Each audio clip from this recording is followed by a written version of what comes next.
जय गजानन, जय श्रीमन्नारायण, जय आदिशक्ति माता। प्रिय भक्तों, जैसा कि आप जानते हैं, हमारे इस चैनल पर आषाढ़ मास महात्म्य की कथाओं का श्रवण करते हैं। तो आइए आज आषाढ़ मास महात्म्य कथा अध्याय 21 को श्रवण करते हैं। प्रिय भक्तों, जैसा कि आप जानते हैं, आज बुधवार का दिन है। तो सबसे पहले हम श्रवण करेंगे बुधवार की व्रत कथा। ओम बुधाय नमः। ओम वद वद बागवादिनी स्वाहा। ओम श्री विष्णुवे नमः। भक्तों, आज हम आषाढ़ मास में बुधवार की विशेष व्रत कथा सुनेंगे। एक ऐसी कथा जो व्यापार में वृद्धि, वाणी में शुद्धि और जीवन में शांति लाती है। यह व्रत भगवान विष्णु और ग्रह देवता बुद्ध को समर्पित है। कथा का आधार है धर्म, सच्चाई और व्यवहार की सुंदर संतुलन। आषाढ़ मास में बुधवार को किया गया व्रत विशेष फलदायी माना जाता है। यह व्रत बुद्धि, वाणी और व्यापार में सफलता देती है। इस दिन हरे वस्त्र, हरी मूंग, पान और गोदान का विशेष महत्व होता है। बुध ग्रह को प्रसन्न करने से जीवन में संवाद और शक्ति और निर्णय की क्षमता बढ़ती है। प्रिय भक्तों, बहुत समय पहले की बात है। एक नगर में धर्मशील नामक साधु रहा करता था। वह तपस्वी और ज्ञानी थे। नगर के सभी लोग उन्हें गुरुवत मानते थे।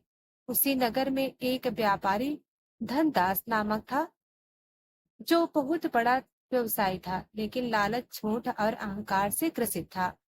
एक बार बुधवार के दिन उसने साधु को अपने घर आमंत्रित किया, परंतु केवल दिखावे के लिए। वह बोला, स्वामी कृपा कर हमारे घर भोजन करें। साधु ने देखा कि वहां झूठा ताम्र पात्र, सड़े फल और मिथ्याचार था। साधु ने मुस्कुराकर कहा, आज बुधवार है।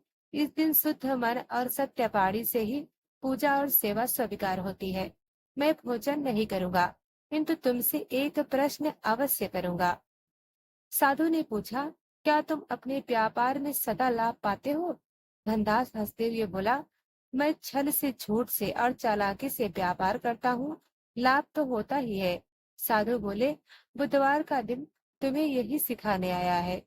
जब व्यापारी में नीति और शुद्धि नहीं होगी तो लाभ अस्थायी होगा। धनदास ने इस बात को हंसी में टाल दिया। विनाश की शुरुआत। एक दिन अचानक उसका माल लदा जहाज डूब गया। दूसरे दिन उसके बड़े लेन देन ने धन वसूली के लिए हंगामा कर दिया। उसका पूरा व्यापार चौपट हो गया। धनदास ने सोचा, यह सब कैसे हुआ? उसे याद आया बुधवार को साधु ने उसे चेताया था। अब वह साधु के पास गया और रोकर बोला, मुझे क्षमा करें, मैंने आपका और इस पवित्र दिन का अपमान किया। साधु ने कहा, बुधवार केवल एक दिन नहीं, यह जीवन में सत्य, विचारशीलता और विवेक की परीक्षा का दिन है। आज से तुम प्रत्येक बुधवार को हरे वस्त्र पहनो, हरी मूंग का दान करो और भगवान विष्णु की पूजा करो। धनदास ने बुधवार व्रत आरंभ किया। वह प्रत्येक बुधवार प्रातः स्नान कर हरे पुष्पों से विष्णु पूजन करता। दोपहर में हरी मूंग की खिचड़ी बच्चों और ब्राह्मणों को दान देता। संध्या में गाय को गुड़ और घास खिलाता। कुछ ही महीनों में उसका व्यापार बदल गया। लोगों का विश्वास उस पर लौट आया और व्यापार में फिर उन्नति हुई। प्रिय भक्तों, प्रातः स्नान कर हरे वस्त्र पहने, व्रत का संकल्प लें। ओम बुद्धाय नमः मंत्र जाप करें। भगवान विष्णु की पूजा करें, विशेषकर शंख, चक्र और तुलसी से। व्रत कथा सुने या पढ़ें। संध्या में हरी मूंग या घी, पान और केला का दान करें। व्रत का समापन अगले दिन कर सकते हैं। प्रिय भक्तों, पुराणों में कहा गया है, बुधवारे विष्णु पूज्य, हरितम वस्त्र समर्पित। यह कथा शुणोति भक्त्या सा लोकान जयति त्रयम्। तो भक्तों, यह थी बुधवार व्रत की कथा। प्रिय भक्तों, अब आइए आषाढ़ मास की कथा आरंभ करते हैं। प्रिय भक्तों, आज हम आषाढ़ मास महात्म्य की एक अत्यंत अद्भुत कथा, एक ऐसी नारी को जिसने सौभाग्य को पुनः पाया, पति के प्राणों को बचाया और पूरे ग्राम को तब से संरक्षित किया। यह है स्कंद पुराण। श्रा श्रावणिका की कथा। एक ऐसी नारी जिसने अपने धर्म, प्रेम और व्रत से देवताओं तक को चमत्कृत कर दिया। पुराणों में कहा गया है, स्त्री यदि धर्म पर स्थिर रहे तो वह संपूर्ण कुल का उद्धार कर सकती है। आषाढ़ मास में जहाँ देवी देवताओं की पूजा होती है, वहाँ नारी का धर्म, सेवा और व्रत की शक्ति विशेष स्थान रखती है। यह कथा एक साधारण स्त्री की असाधारण श्रद्धा और पति के लिए किए गए तप की गाथा है।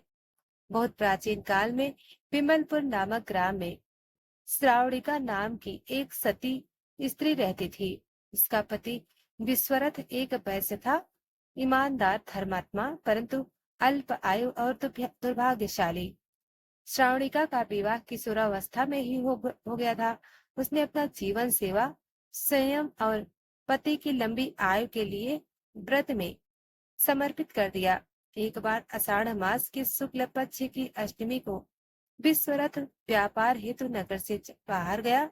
वहां एक असुर ने आक्रमण किया और सभी वैश्य गणों को बंदी बना दिया। पंडित ने बताया कि विश्वरथ की जन्म कुंडली में अल्प आयु योग था। उसी दिन रात्रि को उसकी मृत्यु होनी थी। जब यह बात श्रावणिका को ज्ञात हुई, उसने रोते हुए गगन को बुलाया, हे देवताओं, यदि मेरी सेवा सच्ची है, यदि मैंने पति को कभी पीड़ा नहीं दी, तो मेरे प्राण ले लो, पर मेरे पति को बचा लो। श्रावणिका ने उसी समय आषाढ़ अष्टमी व्रत का संकल्प लिया। व्रत विधि: उपवास बिना जल के। नंबर 2, संध्या काल में माँ लक्ष्मी और भगवान विष्णु की पूजा। नंबर 3, दीपदान, गंगा जल से पवित्र दीपक। नंबर 4,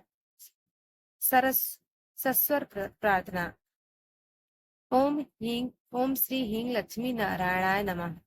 वह पूरी रात्रि जगी, बिना भोजन किए अश्रुओं से चरण धोती रही।